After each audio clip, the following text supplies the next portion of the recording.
Welcome to Unshrinkable, the podcast with a very catchy jingle and where we meet with some really inspiring women doing important work in the world. Get ready for powerful stories and practical tools to support you on your healing journey. I am your host, Emily Katz, and now let's dive into the episode with our next beautiful guest expert. Hello, everyone. I am thrilled to introduce today's incredible guest, Dalia Kemble, a life and mindset coach dedicated to empowering those who feel like the black sheep to live a life without regrets. Dalia is passionate about helping women break free from societal shoulds and limiting beliefs that hold them back from the lives they were meant to live. With a master's degree in psychology and organizational behavior and development, and drawing from her own journey of challenging societal and cultural norms, Dalia equips women with practical tools to reclaim their power and create a life they're genuinely excited about, that feels just as good on the inside as it looks on the outside. When she's not coaching, you'll likely find her throwing punches on a Muay Thai class, meditating in an ice bath, or diving into a personal development book on the beautiful beaches of Thailand, where she currently calls home. Lucky you. Her clients describe working with her as transformative, noting significant mindset shifts, empowerment, and the courage to pursue long-held dreams. If you've ever felt like the black sheep or are curious about how to break free from limiting beliefs to live a life without regrets, this episode is for you. So let's dive in. Dalia, thank you for being here. Hi. Thank you for having me. We're actually friends and we did our masters together, so hi. And I'm so happy to have you. So happy to have you on. Okay. Dalia, we will dive in. Please, can you introduce yourself and specifically how you got here doing what you do? Well, first of all, thank you for the introduction. I appreciate that. So I actually started coaching back in COVID, which I was just thinking about now was 5 years ago now, like when I started coaching now, which is crazy how quick the time goes. And it was actually after our master's degree, I ended up going on a self-discovery journey to India, which was incredible. That could be an episode in itself. But after that, I decided to go into coaching. And initially, I actually started, interestingly enough, with helping women to reclaim their confidence after a breakup, because I actually connected that a lot of my journey started at that place where I kind of like lost myself in that toxic relationship, and then got to the point of going on a whole journey, like diving into the personal development world and all of that side of things. And I wanted to help women in that realm. So that's how it kind of all started. And from there, I transitioned more. As you know, entrepreneurs, things are evolving and we're changing all the time. So from there, I transitioned into the health and fitness journey, which again, I had a lot of work that I was doing in my own life, especially around the breaking out of the diet world and relationship with food and everything that a lot of women naturally deal with. So that's where I kind of went from there. And one of the things I started to realize is that whenever I was coaching people, the biggest thing that lit me up, if that's the right word, is helping people to create a life that doesn't just feel good on the outside, doesn't just look good on the outside, but feels just as good, if not better, on the inside. And the more I started coaching people, the biggest thing that was coming up wasn't that they were accomplishing more, like a list of more things or ticking off the boxes. Because I think as a society, we've been taught, tick off the boxes and you're going to be happy. And that's often not the case. And it was really the biggest accomplishment that I felt when I was working with people is when they were sharing, I feel alive. Like I'm not just living, I feel alive. And it was like really a big feeling behind that. And I think I had done a lot of work on myself around like even owning being the black sheep, because I think there's such a negative connotation with society with that. And something that I started to realize, and especially after interacting with a lot of women who felt the same way, is that there's a light within each and every one of us, whether you're the black sheep or whether not. I think each and every one of us are in this world to give something back to the world and to create impact in the world. And when you own your uniqueness and who it is you are, and you really tap into that, the world and you and everyone around you just benefits from that. So I'm on a mission to help people to tap into the courage to live a life without regrets and to do the things that they are meant for, which oftentimes comes with so much work around like breaking societal beliefs, cultural beliefs, family beliefs, expectations, what it is that you're meant to be doing. Like to really ditch those shoulds of ticking off those boxes and really go after what lights your heart and soul on fire, because I think the world needs more of that. And I think when we feel alive and we are living our best life, we just get to give back so much more to the world, and everyone is positively impacted by that. So that's me in a nutshell. I love that. I love that. And already there's like so many different things that I can like, I want to talk about that and that and that and that and that. But like fellow black sheep here, right? Like I remember growing up and I was the very, very emotional, highly sensitive one. And I come from a family where they're like, emotions are for pussies, you know? And so it's like, and very skeptical and not into psychology or anything like that. And I even remember as a kid, I was very interested in like tarot and palm reading and all these kind of like weird things too, which I've completely kind of forgotten about and blocked off, you know. And had you told me like 15 years ago, like you're going to be helping people, you're going to be a mental health mentor, and you're going to be helping people with their emotions, and you're going to get into like spirituality kind of stuff too, and I'd have been like, yeah, fuck off. Like that is not happening. But I think that it's a huge shift in our mindset, right? To kind of go from this is the way we're supposed to be, this is the route that we're supposed to be walking, this is what's normal, this is what's acceptable, this is what our families, you know, like, or our peers and our communities and our schools and our systems, like this is the way you're supposed to do things. And, you know, and even if it does come to like emotions, by the way, right? Because I'm just talking about from my experience here, like we don't learn in school, we learn like basic kind of emotions, but not how to regulate our emotions, not that it's okay to be highly sensitive, you know. Like I see now with my 4-year-old, he's highly sensitive, right? And I find myself saying like, stop crying, like don't cry, like that's not a reason to cry. You know, like that's not like, if something hurts you, fine, but like, or if someone's upset you, but like crying because someone took your bag and you wanted to carry it, like that's not a reason to cry. And I'm just like, hold the phone, like he's expressing something and it's coming out in tears, like he's just highly sensitive. So like I'm doing a whole mindset shift around how I'm now, you know, parenting, let's say, in that respect. But I think that, I mean, I'd love, can you tell a little bit about how you found yourself in Thailand? Because I think that that would be like quite an interesting example of mindset shifting and like breaking the norms and like whatever. Can you talk a bit about that? Yeah, 100%. Well, even just going back to what you just said now, like if you would have told me 10 years ago that I would be here right now, I probably would have laughed or been like, yeah, that sounds so cool, but We're it's going not to gonna be organizational consultants and we're going to do, you know, like corporate stuff. Literally. Well, I remember back in the day, just going back for a second, when I had like the travel bug and I was traveling like back in the day, and don't get me wrong, I still love traveling, but there was a time that I was doing it, and I still remember the first time ever that I met someone that was like a digital nomad. So they were like able to live and travel at the same time and not go home and be broke all the time and then come back and save and kind of go on that in that circle. And I was definitely in that loop back in the day. And I still remember the first time where I met this person. I literally was on this bus, I think it was traveling in New Zealand. And I was like, yeah, usual standard question, like, so how long have you been traveling for? And I remember they said to me, like, I think it was a couple, they were like, oh, we've been on the road now for like 4 years. And I just looked at them and I was like, tell me more. And I was just getting curious around it. And then all the time, like I started meeting more people and more people who are inspiring me what's possible. And going back to our conversation before we even recorded this, I think something that I wholeheartedly believe in is that I would not even be where I am right now if other people wouldn't have shown me what is even possible. And I think the reason I am right where I am right now is because I shift my mindset all the time in the sense of questioning, is this belief mine? It's like, do I believe that we should be living life this way, that way, or whatever it is? But I take the time to question that, because I think a lot of us, like, we literally just go on automatic and we don't even question what it is we want. Like literally the first thing I do when I work with clients is get clear on what they want. How many times do we stop and ask the question? I think since we're like 4 years old, what do you want? You know, it's like we're programmed to think that we should be living a certain way. But we're raised in school to not focus on what we want and just do as we're told, right? We're taught don't question authority, right? Don't question anything and just do as you're told and follow orders and be obedient. Like that is what we're conditioned for. 100%. And I think so many people get to the point even now when they're like 20, 30 years old, however, whatever, and they don't even know what they want.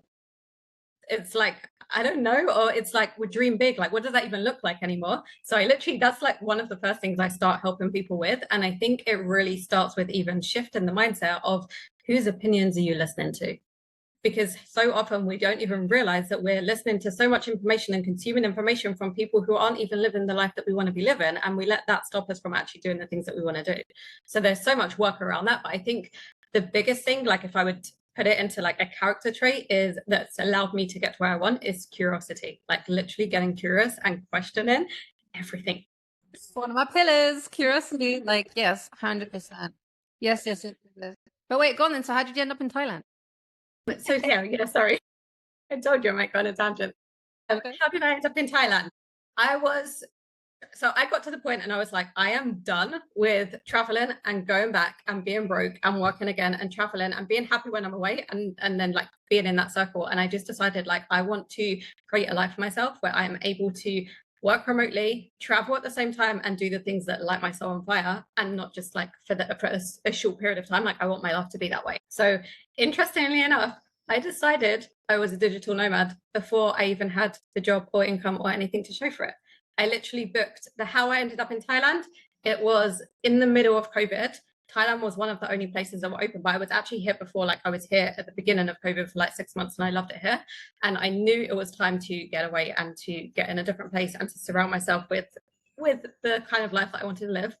And I ended up buying a one-way ticket and deciding it was happening before anything that happened. And I still remember being on that flight and being, what the hell am I doing? But guess what? I literally got here, and then I think 3 days later or 5 days later, I saw an advertisement on Facebook for a job that at the time was like a dream job, coaching job on a much larger scale than what I was doing now. And I'm still working with that company today. And that only happened after I made the decision to come here and tapped into that courage. And it was one of the scariest things. But going back to mindset for a second, I think the biggest thing that I try to do in my own life and also do with clients all the time is getting them to ask the question, what if it works? Because I think so often it's so easy for us to focus on all the what if it doesn't work out, and I was like, well, if it doesn't work out, I can always go back. I've got nothing to lose. But what if it works? Like, what if this is the best thing ever? And from there, I didn't actually stay in Thailand during that time. It was like, obviously that was in COVID. I ended up going back to Israel for a bit, still traveling for a bit, and then I ended up coming back here this time last year. I was like, this is the time. It felt right. My first tattoo says follow your heart, and I go after what feels right, even if everyone thinks I'm crazy. Two things I got to say to that. One is that I literally said to a client of mine yesterday, like, and to someone, like, it's a theme basically recently that I've been saying this, like, first you show up for you, like you make the decision, you choose you, like I choose to follow my heart. I choose to like do what's in alignment for me, and I'm going to choose to focus on me and prioritize me and my needs and my health and my happiness and like what lights me up. And like when you choose you and you start to show up in that way, then the universe, call it whatever you want, shows up for you and things start aligning and things start falling into place. Like for me, it's when I got sober, 28th of May 2016, I woke up and I said, I am done with the killing myself with booze. Like I am done with the drinking. And then that was May. And then in August, I started dating my now husband and baby daddy of like relationship of 9 years. Then that was August. And then in October, I started the masters. And I was like, oh my God, I found like what the path that I'm on in academia. And like, this is what I want to be doing. And like, and it really led to what I'm doing today. And it just, yeah. And I stopped smoking and then my dream of babies. And so that came a year later. So it's like the minute I chose my health and my happiness, and that was my thing, like my whole thing, all my 20s, like I just want health and happiness, health and happiness, health and happiness. And I was like really struggling with that because it was my biggest like struggles. So the minute I chose to take responsibility for that and prioritize me and like act on that, it was like a domino effect. Everything just started lining up and like my whole life changed. It was, and I keep telling people about this, like you show up for you first, you take the seat. You have to make that choice. You have to make that decision. So like when you say, you were like, okay, what do I want and what makes me happy and what lights me up and what, like where do I want to be and what do I want to do for myself? And you take action on that, then everything starts like happening. Like you said, I'm a digital nomad. Like that's me. Like, and I'm going to act on that. 100%, 100%. And I think the other thing as well is like for you as well, like if we, like, I think this is how we help our clients in the most powerful way possible, because it's like you've been there, you've experienced some of those things. It's like you can only help someone as much as you help yourself, like to go first during that process. But I think the second thing that I just want to say, building off of that, and I think as women as well, there's often a lot of guilt around putting yourself first. And I can't tell you how many times people have said to me, like, you're so selfish or whatever else not.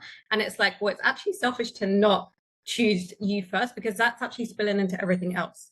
And I actually work with a lot of mums at the moment. And one of the things I coach them around all the time is that it's not selfish, because it's like, and the simple question I ask them, or like that we focus on, is when your kids, when your own daughters are older, like, how do you want them to be thinking about themselves? And then they're like, whoa, like, I don't want them to be putting themselves last. I don't want them to be thinking that it's selfish to put yourself first. And then it's like, well, then has to start with you. Like they're learning from you. You're literally modeling by example.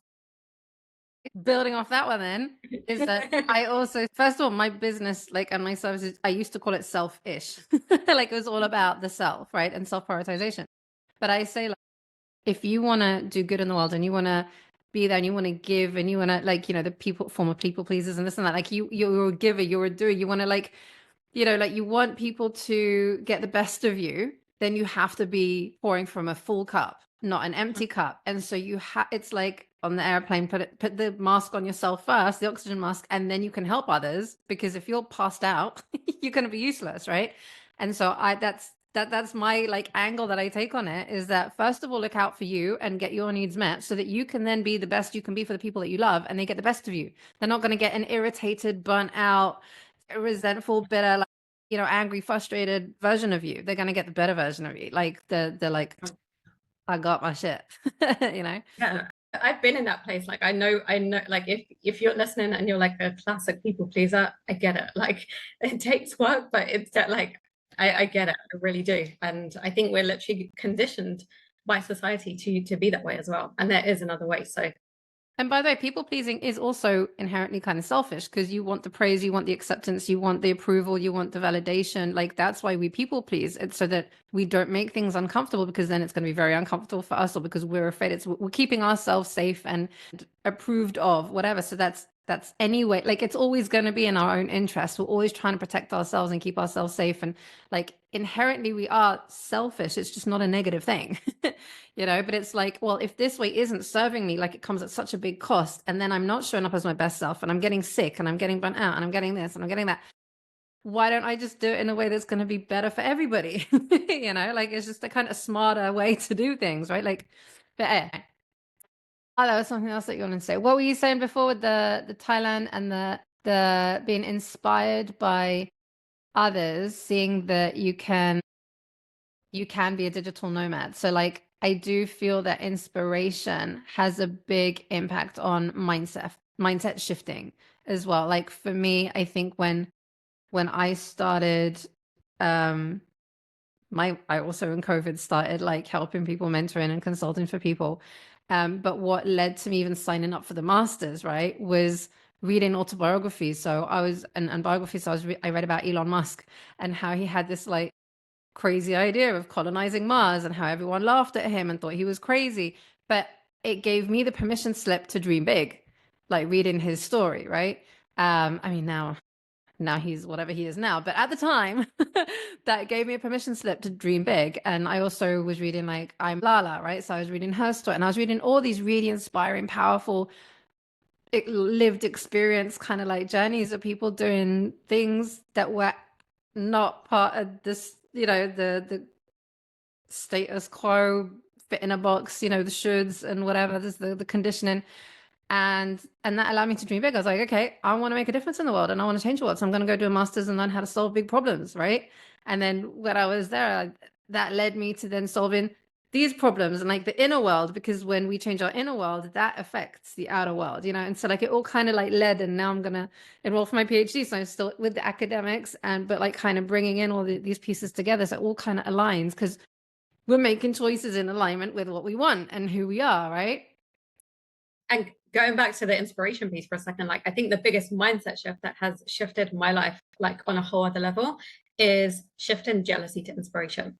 Because I think oftentimes it's really easy to see what other people have, or to see whatever it is, and to like inside to feel jealous for that, or to feel resentful, or to feel envious, or whatever it is.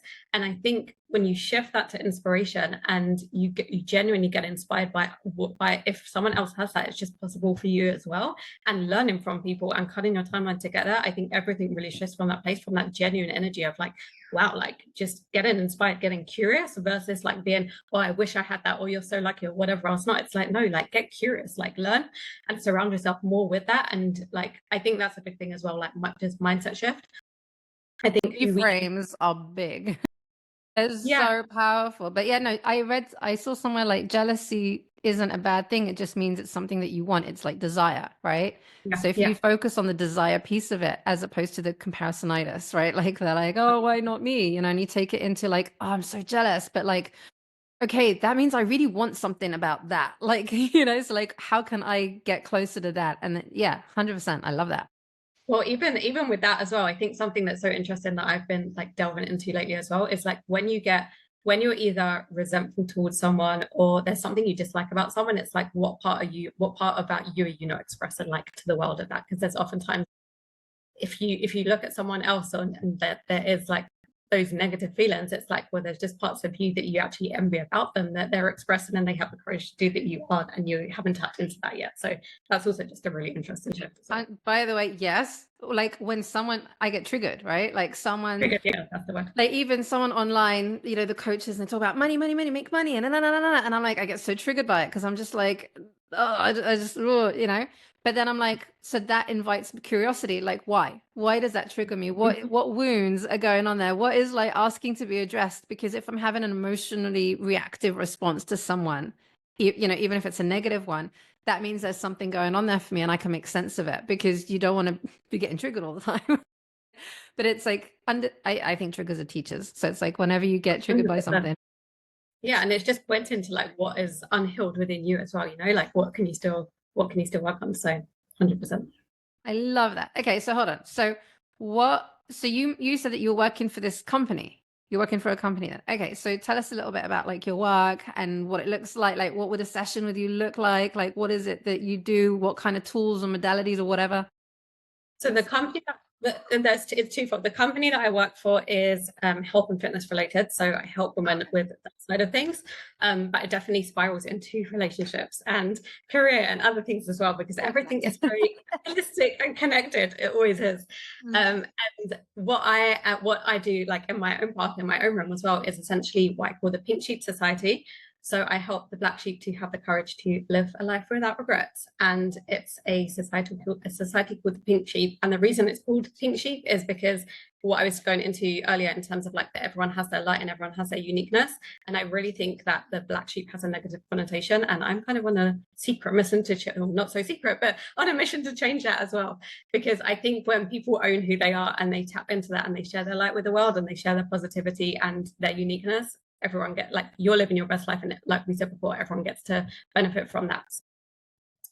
So yeah, I essentially help people with a range of different things. Like for example, one of my clients, she didn't know what she wanted. There was like a lot of hidden dreams, and we managed to uncover that. And one of the things was skydiving, and then she ended up being a skydiving instructor, doing like jumps and doing crazy things. So it's not necessarily like you have to want to be a digital nomad, or you have to want to do something. Like I think every single person has their own desires.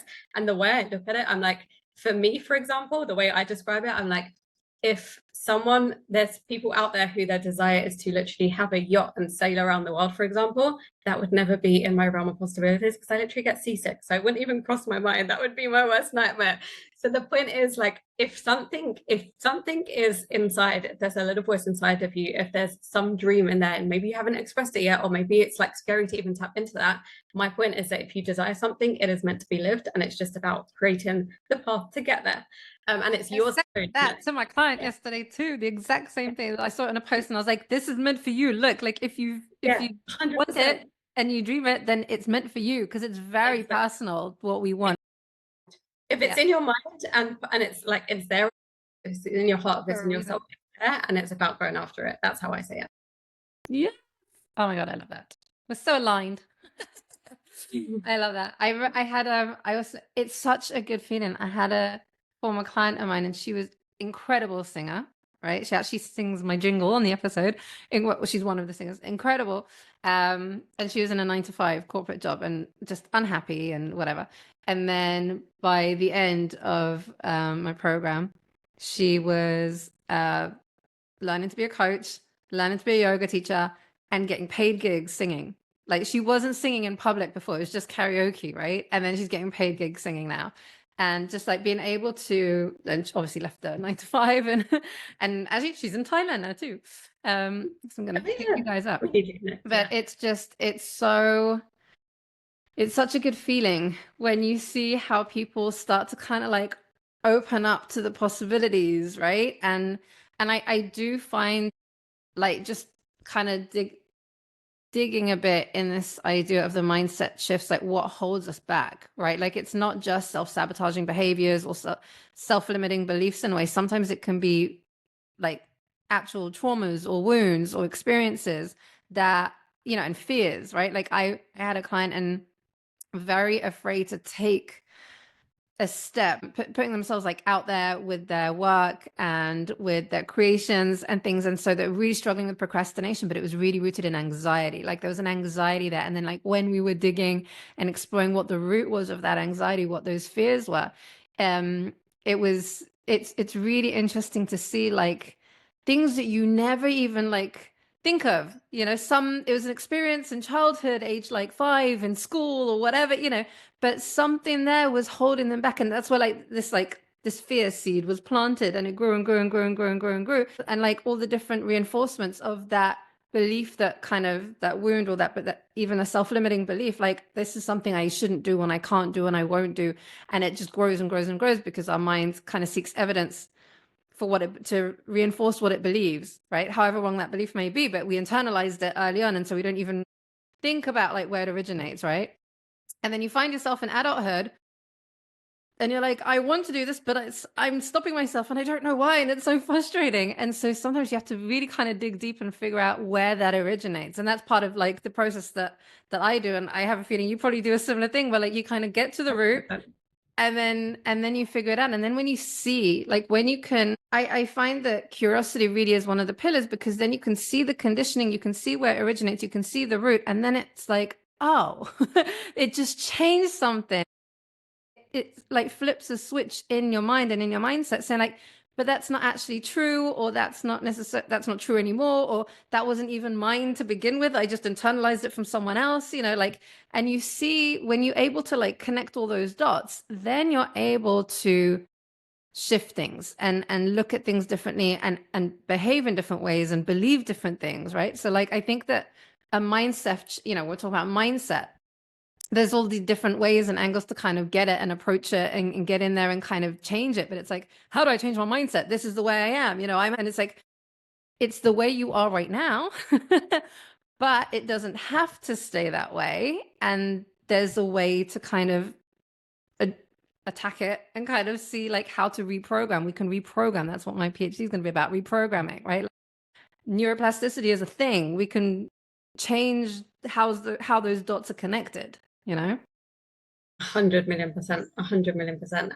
Yeah, I think it's like even with beliefs, it's around questioning like, where did that belief come from? Even like, is it something that I chose to believe? Is it something that I inherited from someone else? And it's so, I can so relate even to what you just shared now. Like I didn't even realize it at the time, but I also was in that place when I first started. Like again, if you would tell me that I would even be doing a podcast interview with you, like I would be like, that's never going to happen. Like I remember the first time I ever put a story on Instagram. I don't think we can ever openly share this, but I think it literally took me, I remember it took like an hour plus to do like a 15-second story, a video. My coach challenged me at the time, do a video, and I couldn't do it. And I had like that perfectionist thing coming up, and I was like, I can't. And I remember like it took me so long to literally do a silly video on Instagram that was going off in like 24 hours anyway. And it took me so much work to get into the place of like being okay and being on camera. And I was like, this is crazy. I was like, what is wrong with me? I'm literally traveling the world by myself, getting on planes, jumping out of planes and skydiving multiple times, and I can't sit in the comfort of my home and be in front of the camera. Like, what the heck is going on? Pause. Yes, I am interrupting. I'm sorry. But if you're enjoying this episode, you can prove it by liking and subscribing. And also, please share it with a friend who's into all things healing. It will be a huge, huge, huge, awesome support for us. So yeah, go do that. Okay. Okay, cool. Back to the show. Thank you. Love you.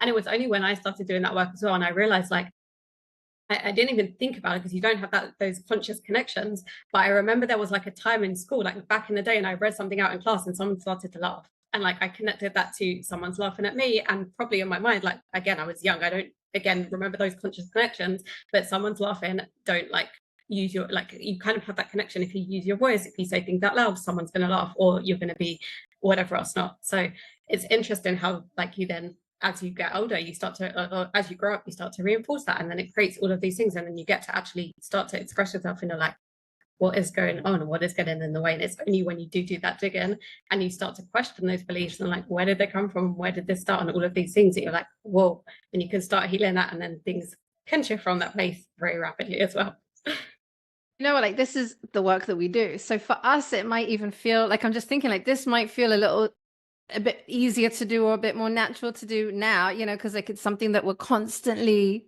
working on and working at in ourselves and with clients, and it's like a big thing in our reality, right, and in our experience.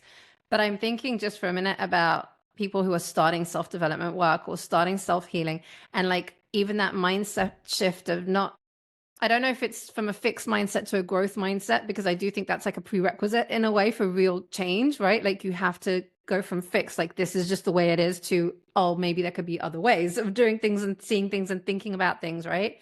I mean, that's I think you have to want to change as well at the same time. yes. You have to desire. You have to want it. But do you know how many people want to change, but they're fixed mindset and they cannot, like that it's a mindset. I think mindset is so foundational and like fundamental to changing the mindset itself so that you can then have change in your life. And I feel that for me, a lot of like, I use this analogy all the time, and I really, because I think it kind of creates a positive kind of energy into actually changing this mindset piece, is that this is organizational consulting. This is your business, right? Like your life is your business. You are your business and you are the boss of this business, right? And this is what I always say to my clients. I'm like, you are now the boss. And if your business, if your life, if your body, if whatever, things aren't really working very well, you're maybe facing bankruptcy. Like it can be like, I work with quite extreme cases as well, right? And it's like, things are really like shit is hitting the fan, like your business is not working well, then what are you going to do about it? Like, are you going to say someone needs to come and just take the business over? Like so many of us are just like, someone else tell me what to do, be the boss for me, just like fix it, you know, like tell me like how to. And the thing is that you are the boss. Only you are the one that's running this show, right? And so when you make the decision to say, I am going to step up as the boss and I'm going to get into boss mode and boss energy, and I'm going to figure this shit out, and I can hire a coach or a consultant or a mentor or whatever, and invite whatever it may be, like whoever it is that I want right now to come and help me figure out what it is that needs changing. But I'm the one that's going to make the change. Like I say to all my clients, you're changing your life. I'm just helping you, like guiding, giving you the framework and the tools and whatever, right? But you're doing it, like it's you. Right. And I really like, it's that empowerment piece. Right. And I feel that when there's like a time in people's journey where they're kind of like, I'm going to take responsibility for myself and my life trajectory and my health and my happiness. And I'm going to do whatever's necessary to make that happen. Because I feel that a lot of people that I see, like, and again, not that it's a judgment and not that it's through any fault of their own, but we're not conditioned to be empowered. We're conditioned to be disempowered and dependent, right? It's like if something's wrong, go to the doctor. If something, and the doctor, he's the authority and he's going to tell you what to do. And we blindly trust the doctors, right? Because they're the ones that have the titles and the whatever, and like they've done the studies and they've done the this and the that. Do you know how many doctors have gotten things wrong for like me, my family, my mom, like cancer diagnoses wrong, like gone wrong. Like it's just ridiculous. Like we're humans. And they study things from books and they see things as like numbers and statistics, and it's all like a part of a system and a part of a structure and la la la la. But at the end of the day, like you're in charge of you. And I see this again with like just decision making and blaming people, or even when relationships, a big one, right? It's like you are in charge of making you happy, not your partner. Your partner's job isn't to make you happy. You are the one that is supposed to make you happy. And then you kind of have a companion to enjoy life with together and support and like help each other through things, fine. And sometimes you do a bit more and sometimes it, like whatever, it's a dance, and it's like but it's not that like they're not making me happy. You know. I always say that as well. It's like someone isn't meant to be with you to make you happy. They're meant to add to your happiness, but Yeah, you are responsible for compliment putting it it, together. right? But it's Yeah. but I really think that like taking responsibility, I think Mhm. responsibility, I feel like we need new words because some of these have like, I say negative I would say connotation. ownership more than Ownership. responsibility. I like Yeah. that. Yeah. But again, Mm. like this is a bit, this is, you own this business and only you do, right? Yeah. And like you're stuck in here forever. Might as well make it a nice place to be. It's like, 100%. but you just said something with ownership. Anyway, with responsibility, oh yeah, no, like with negative connotations and words as well. Like I think when it comes to mindset and reframing things, like so there's a theme coming up as well at the moment with like discipline, right? Like having boundaries and being disciplined, self-discipline. And I think that's just a theme for me at the moment. But when it comes to shifting your mindset about it, like if you see that discipline, for example, is you putting boundaries in place and making decisions for yourself and having more control of your life and what it looks like and yourself and your actions and your behaviors and your beliefs and things like that, that's part of discipline, but that's going to free you to actually be who you want and do what you want and have the life that you want. And and I feel that like a lot of people, at least from me and the people I've spoken to recently, they're like discipline, oh, it's like a word that that reminds me of being disciplined, like as in like obedience, like trying, like, being authoritative, kind of punishment and stuff like that. Discipline has a negative connotation around it.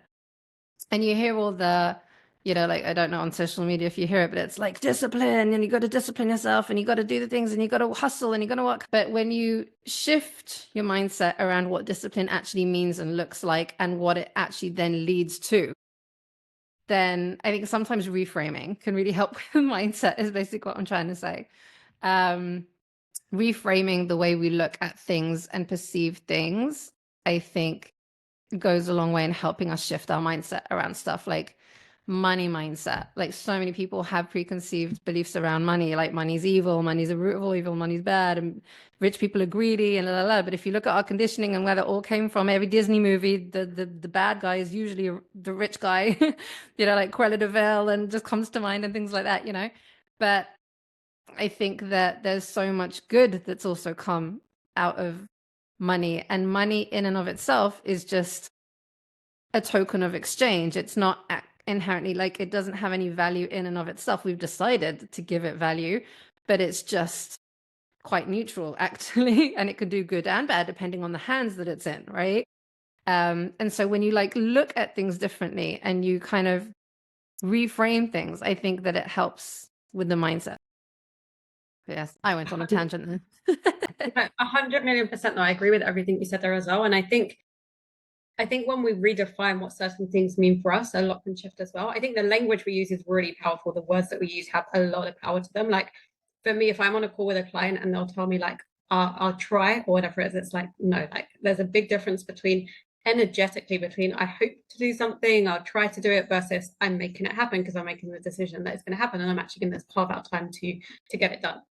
So that's just like a little example there. But I think another thing, like building on from that for me, like when I for example, redefine like what success looked like for me or what happiness looks like, it's like a lot can change from that place. Because if you're like, if you look, for example, at success as like only when I reach the outcome, then I'm going to be successful, then you're always going to feel that you're falling short. And like, what about all the steps that you take along the way and all the wins and all the accomplishments that you do get to? Like, does that not count? I say that like if your goal is to lose 10 pounds, but you lost 8 or you lost 9, is that still not winning? Is that not succeeding because you didn't reach the last pound? Like, it doesn't mean that you're not going to get there. But the point is, like, if you don't celebrate all of the wins and acknowledge that along the way, you're always going to reach for something and then you're going to get there or whatever there is, and nothing's going to change. You're not going to feel any differently. And then it's going to be like, well, I got to where I wanted to. I don't feel any different. What's gone wrong? Nothing has gone wrong. You're just like, we're conditioned to see things in the wrong way. And I think building on from that as well, I think the biggest thing, like if someone, going back to, I think you said earlier, like someone who wants to change their mindset and they're not sure how or kind of where to get started, I think two things that are coming up that's so important, apart from having the right support, which is huge. I think who you're surrounding yourself with is huge, whether it's like virtually or in person who you're surrounding yourself with. And it doesn't mean disconnecting from people who are more negative and have a more negative mindset, but it's also intentionally surrounding yourself with people who do have a positive mindset and who are showing you what's possible. And I think that also goes back to even starting with what you are consuming, because I think that is very powerful. Like what you are consuming on social media, what movies you're watching, what music you're listening to, what words you're literally putting into your mind, like all of these things have a lot of power and we don't recognize them. So I think that in itself helps to shift your mindset a lot. Like literally listening to podcasts like this can help shift so many different things. So I'm like, what you're listening to, what you're consuming makes a huge freaking difference. Like be intentional about it. Yeah, I got it. Conscious consumption, 100%. And it is some of the things that I sometimes work on with clients as well. It's like, let's do a detox. Let's figure out what it is. Like, go through your social media, your feed, like, and really get intentional. Intentionality is huge, right? Like, how is this making you feel? Boundaries around news, like media consumption, especially like in the last year and a half, has been very strict boundaries around what we consume because it really is so dysregulating. Yeah, no, and just to quickly skip back to what you were saying about they're going to try and do something, or your clients, you know, they hope they'll try and get to it. So I literally say to my clients, like, we're setting you up for success and we're going to start small. So what is one thing that you can do that's realistic? And it's like, some people are like hungry and give me the books and give me the recommendations and give me the tools and give me this and that, and they're doing all the things and they're sending me like every day the messages of like, you know, all the entries and all the things and that. And then you have some that are like crickets, and it's just like, hey, check in, where's your stuff? And they're like, I just can't get to it. It's like, okay. So then on the next call, I'm like, scrap it. We're not going to do that. We're not looking to continue this pattern of I'm not able to do the things that I want to do. I can't keep a word with myself. There was masterclass that I kept watching that had this repeated like concept of keeping your promise to yourself is so crucial to like building the self-trust and the self-esteem and the self-confidence. And so I always say, let's set realistic goals and as small as possible so that they're really doable, because I want you to just focus on the, like, this is what I did and this is what I'm doing. And even if it's like every morning, I'm just going to start with a glass of water. That's that's what I'm setting for myself for this week. Then like, as long as it's doable, cool, let's do that. Let's not overload with things and then you're setting yourself up for failure. And then how is that going to feel, you know? 100%. I literally do that with clients all the time. Like we'll have the bigger picture on where they're working towards, but if we're not breaking it down and having a clear plan of action to get there and celebrate, like the first thing my clients know now, anytime we're on the call, the first thing is like, what's the win? What's been going well? What are we celebrating today? Everything else will focus on the call, but like we're going to start off with that energy, because it's like, well, if you're not acknowledging the things that did go well and you gotta what's the word, like train your brain to do that. Literally work the time to do that, because it's so easy not to. Like literally taking out time, whether you like take out 5 minutes or 2 minutes when you first wake up or before you go to sleep, even like, what all well today, what is one thing I'm proud of today? Like we don't do that, we're not taught to do those things, and it makes a massive difference, because you'll notice like the more you do that over time, the more your brain will start to actually focus on those things and pick it up during the day. I remember the first time practice. Yeah, gratitude as well. I remember the first time I started doing this, and it was like so awkward at the beginning, or you're like, I don't even know like what's gone well or what to say or whatever else not. And then the more you start doing it, you actually start noticing it more throughout the day, and it makes a big difference. Because you're actually looking out for it. It's like, oh, I've got to think about this later. So let's already like, oh, that's a win. Oh, that could be a win. Oh, that's going to be a win. Oh, this is a win. And then suddenly you're like, oh, I'm winning. I actually have every Friday, I put a thread in my free Facebook group, which is like, let's celebrate your weekly wins, because I want to celebrate you and I want you to get used to celebrating you. So it's like and I was like, I'll go first because I do it for me too. Like that we walk the walk, we practice what we preach. And I think that it's so good. Okay. That sounds like a tip, but I just want to ask you, I ask all my guests at the end of a call, if there's an exercise or a practice or a top tip that they can share with everybody listening. So is that the tip that you'd like to like share, or is there something else that has come up for you? There's so many, but I think what is coming through right now, just building on from our conversation around like social media and intentionality, is intentionality with phone time as well. Like I literally put my phone on flight mode when I go to sleep. And I know this is not for everyone, so I totally understand if you're like, I can't do that, but at least turn your notifications off, because it makes like I don't turn on my phone, or I try not to. Like there's obviously days where I'm still human and it does happen. But my intention is to not turn my phone on before 10 in the morning, and I wake up early. So the first few hours of the morning, I get stuff done, wake up, there is nothing nicer than waking up and not looking at your phone and seeing like 100 messages. I actually saw a reel the other day, I think it was Jay Shetty, if I'm not mistaken, and he explained it in such a great way, so I just feel called to share that here. It was like, would you invite 100 people into your bedroom the first thing you wake up? That's literally what you're doing on your phone. That is such a good way to say it, but I think I will end with it because I think it makes a huge difference to wake up. When you're waking, I think when we first wake up and when we go to sleep, what we're putting into our mind makes a big difference. Like the first thing I do when I wake up is gratitude. Like, well, what am I grateful for today? And I'll just even look outside and be like, oh my God, like just starting the day with that groundedness and that gratitude. And even before I go to sleep, like what more today, or like what is one thing that I'm taking from today or learning or whatever it is, but like having that moment to be intentional before you go to sleep. And when you wake up, like what are you putting into your brain? Like don't wake up and open Instagram the first thing you do. No. Resist temptation. Well, there's actually an app a friend actually recommended, a client actually recommended, called Opal. I'm not sure how you say it. OPAL. I literally just checked it out this week, and it's great because it blocks all of your social media or whatever apps you decide. And there's so many apps out there, but like you have the power to do this. It's just about being intentional. So, by the way, boundaries and discipline, right? But I very much as well, I do the same. At night, my phone's on airplane mode, and I don't have my social media apps on my screen. I have to like search for that like app if I want to go in. So it's not just there, because I found myself automatically clicking when I don't even want to click. I'm just like, I'm not thinking about it, and I'm clicking on Facebook, and I'm just like, take it off my screen. I don't want it there. And I don't have notifications on either. And so it's like, I choose intentionally, do I have now like 10 minutes to sit and check my notifications or whatever?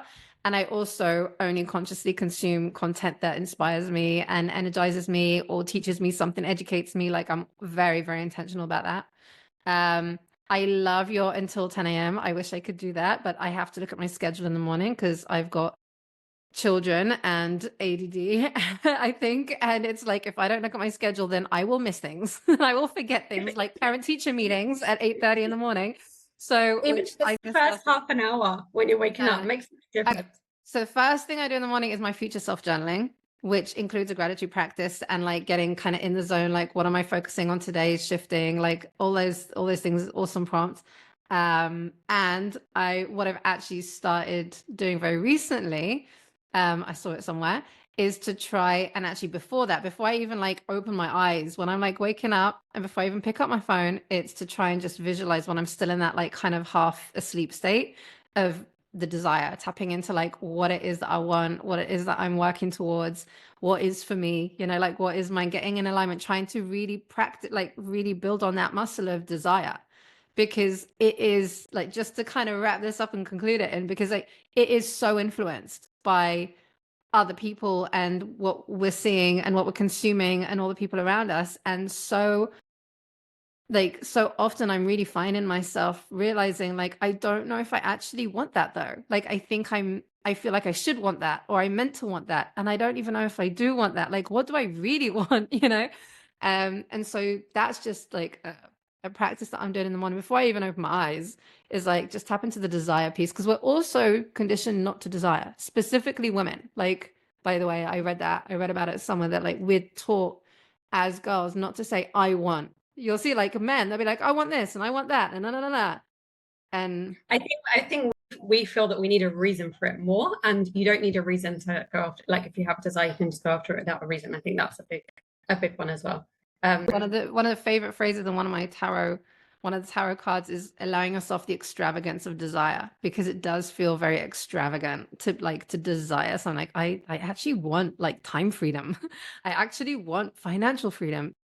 It's like, when it comes back to the money mindset, it's like, it's not that we actually want money for money, because money's just pieces of paper or whatever. It's just numbers. It's not even a real thing. It's not that we want the money. We want what money can give us. Right.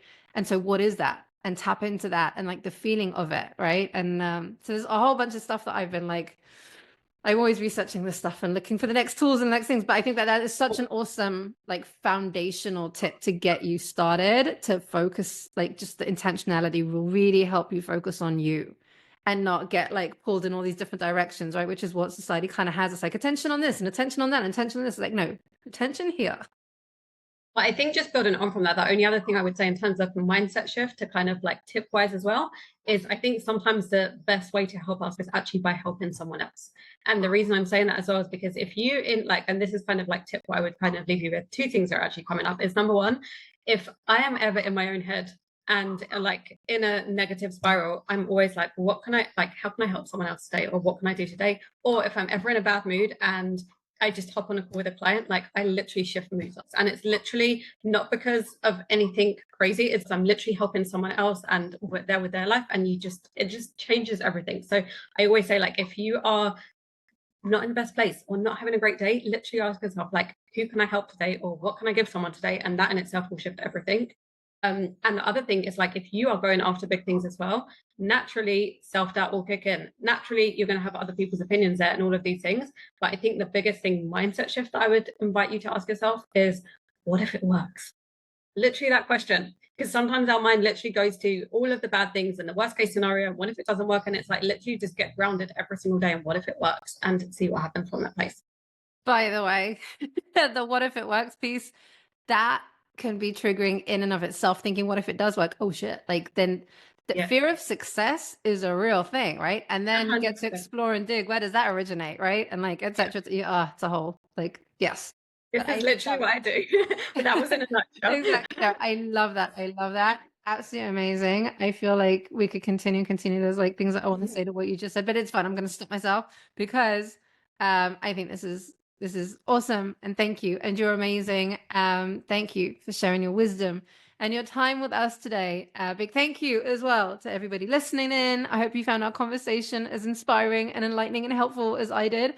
You can find Dalia's links, the description, wherever it is on whatever you're watching.